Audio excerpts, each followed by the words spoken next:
Welcome to the two-phase separator module. This module describes separator types and components, principles of operation, and design procedures. Produced well fluids typically consist of varying amounts of oil, water, gas, and sediment. The first step in processing these fluids is to split them up into their individual components.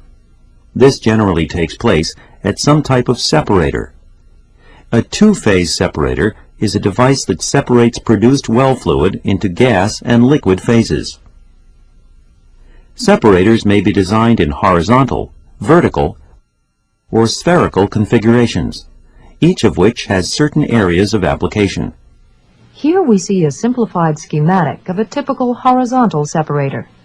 The fluid enters the separator and hits an inlet diverter, causing a sudden change in the fluid's velocity and direction. The initial gross separation of liquid and vapor occurs at this point. The force of gravity causes the heavier liquid droplets to fall out of the gas stream to the bottom of the vessel, where the liquid is collected. This liquid collection section holds the liquid during the appropriate retention time required to let dissolved gas evolve out of the oil and rise to the vapor space.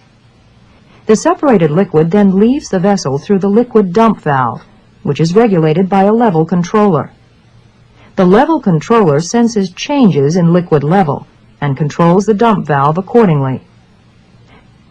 As the gas flows through this section, small drops of liquid, which were entrained in the gas and not separated by the inlet diverter, are separated out by gravity and fall to the gas-liquid interface. Some of the drops are of such small diameter that they are not easily separated in the gravity settling section. However, before the gas leaves the vessel, it passes through a coalescing section or mist eliminator and cause them to fall into the liquid collection section. In a vertical separator, fluid enters the vessel through a side inlet. An inlet diverter provides the initial gross separation, then leaves the vessel after passing through a mist extractor. The liquid leaves the vessel through the liquid dump valve, which is regulated by a level controller. Spherical separators typically contain the same elements that are found in vertical separators, and, in fact, are considered a special type of vertical separator. Selection of a separator type is based primarily on gas handling requirements and space availability. Horizontal separators are normally more efficient than vertical separators in handling large gas volumes, but not as efficient at handling solids. They also require more space than vertical separators. Vertical separators, on the other hand, have good solids handling capabilities.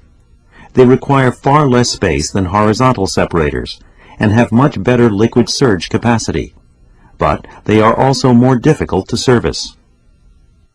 Spherical separators are efficient pressure containers, but they have very limited liquid surge capacity and can be difficult to fabricate. For these reasons, they are not commonly used. All separator types have in common certain internal vessel components. Inlet diverters provide the initial gross separation by changing the flow direction as fluid enters the vessel. The deflector baffle, shown here, is one type of commonly used inlet diverter. Another is the cyclone inlet. Wave breakers limit the wave propagation that might otherwise occur in large horizontal vessels.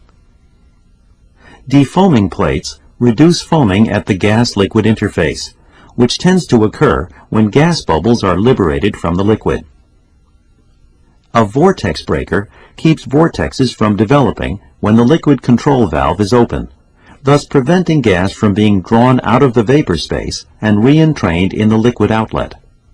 Mist eliminators coalesce and collect small liquid drops from separated gas before the gas leaves the vessel. Operating problems can occur with any separator configuration, including foaming crude, paraffin buildup, sand accumulation, formation of emulsions, liquid carryover, or gas blow-by. Proper design and sizing of separators is the best way to avoid these problems. Design procedures are based on a thorough understanding of separator operating principles and their relation to such variables as settling of the oil droplets, retention time, and droplet size. The text that accompanies this presentation contains formulas for designing a two-phase separator, together with guidelines and step-by-step procedures for vessel sizing and selection. The text also has tables listing the maximum allowable working pressures for various vessel diameters, along with example exercises and solutions. After viewing this introductory video, please follow the sequence outlined here. First, read the process explanation. Then, review the equipment description. Next, study the design theory and procedure. Finally, work through the design examples.